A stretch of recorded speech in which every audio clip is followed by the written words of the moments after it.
علاش بزاف ديال الشباب كيبقاو في بلاصتهم سنين كاملة؟ كاين الشباب عندهم احلام كبيره كيبغيو ينجحوا يبدلوا حياتهم ويولوا احسن نسخه من راسهم، ولكن المشكل ان اغلبهم كيبقى غير كيفكر وما كيبداش. كل نهار كيقول غتنبدا من بعد نخدم على راسي، مازال الوقت، وفجاه كيدوز عام جوج ولا ثلاثه وحتى حاجه ما تبدلات. دابا حنا عايشين في واحد الوقت صعيب بزاف على العقل ديال الانسان. السوشيال ميديا ولات كتخليك تقارن راسك مع الناس طول الوقت، كتشوف واحد عنده فلوس وواحد مشهور وواحد ناجح، وانت كتبدا تحس باللي انت متاخر في الحياه. ولكن الحقيقه اللي ما كيهضرش عليها بزاف د الناس هي ان كل واحد عنده الطريق ديالو الخاص. المشكل ماشي انك بديتي صغير، المشكل هو انك ما بديتيش اصلا.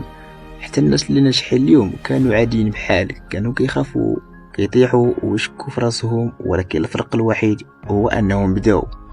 الا بغيتي تبدل حياتك خاصك تبعد شويه على التشتت، قليل من الوقت اللي كتضيع في التليفون، تعلم مهاره جديده، اهتم بصحتك وخدم على راسك كل نهار واخا غير بخطوه صغيره. يلا تهلاو، نتشافوا عاوتاني في الفيديو الجاي.